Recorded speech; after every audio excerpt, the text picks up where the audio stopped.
give you a second welcome. Excuse the cane. When I was a young police officer, I was injured a couple of times. The doctor said, you'll hear from this if you live to be an old man. I've lived to be an old man and I'm hearing from it. This will be a very interesting week for all of you. All we ask is you give us 100% of what you individually are capable of giving us. Because I can assure you, the staff, be a couple of dozen people, are giving 100% of what they can give you. It's going to be a lot of hours, a lot of instruction, a lot of sponging and absorbing what's being said, and contributing whenever you can. There's no way that we can put the kind of background and experience that comes to these classes into one individual up front. So we anticipate and expect you to contribute to the degree that you possibly can. And it's not a matter of having been in the business. It's a matter of your own lifetime experiences. I'm sure you will hear different aspects of instruction this week where you can contribute something. Don't hesitate to do it. The only thing we ask of every class is, right now you see one of the staff back there, Tony, opening the door with Bill Horn.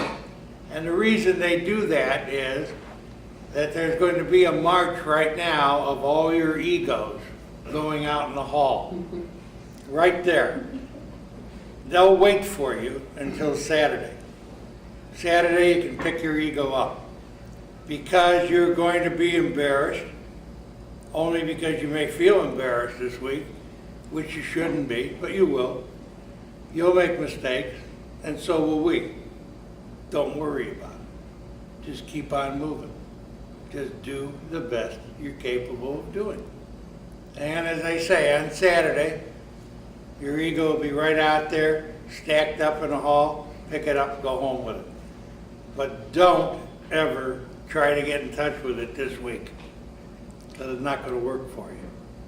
It's going to be a very quick pace at times, with a lot of movement at other times.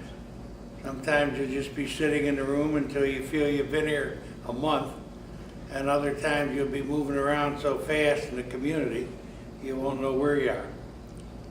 So get oriented very quickly in terms of where you are, Winchester, Virginia.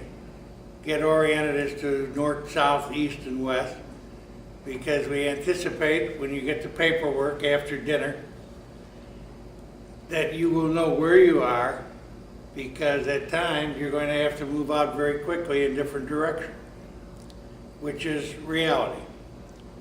This is a very reality-based program.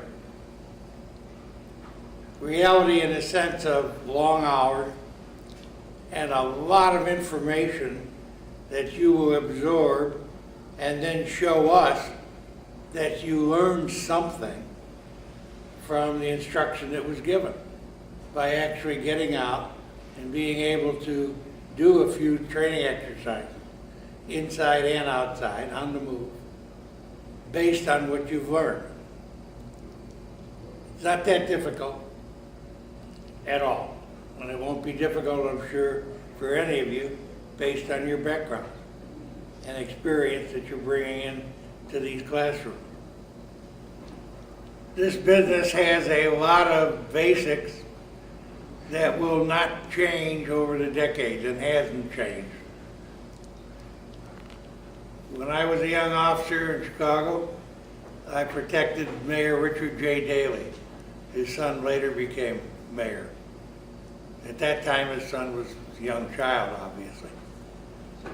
But the mayor would have us come into his office, we'd be introduced to him, shake hands, sit down, he'd talk to every officer on his protective detail, and then ask where you're from, what neighborhood, what school you went to, what church or temple about your family, very personal individual. And then he would shake hands with you and say, remember, never put your hands on a voter unless you have to protect yourself or me. And nothing has changed.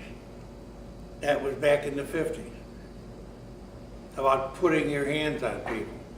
I still read events in the paper on a weekly basis of some protective detail misbehaving, what I call, by putting their hands on people, pushing them because they believe they have a VIP or some celebrity that gives them certain and special rights.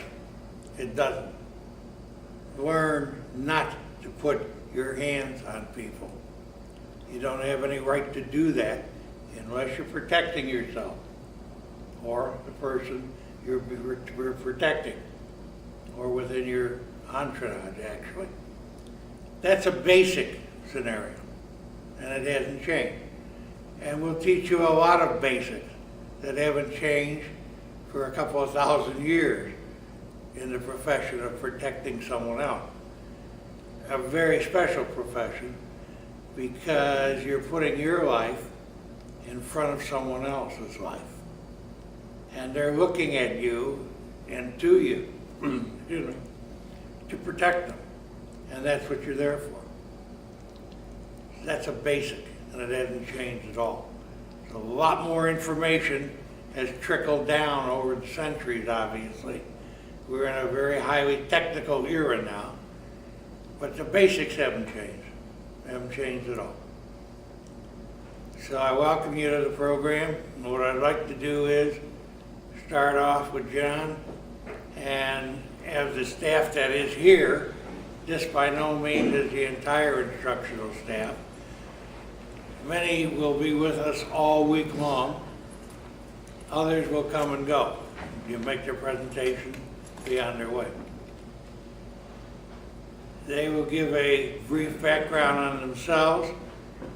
We'll take a break and go around the corner to get a group photo taken, and then we'll go into the social. At the social, I'd like you to start right off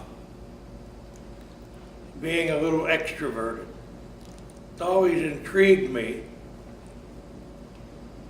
about people in security, military, and law enforcement being more introverted than extroverted. You have to be a bit extroverted. You have to be the one that reaches out with the hand and introduces yourself and gets things done if you're going to be a success in this business. So I want you to start off tonight at the social and be able, if an instructor makes the request later this evening, when we come back into session, for you to be able to get up and say the names of 3 people and introduce them to the instructor, people you did not know when you came in that door this evening. That encourages you to move around during that social and talk to people. Introduce yourself to each other and get to know each other.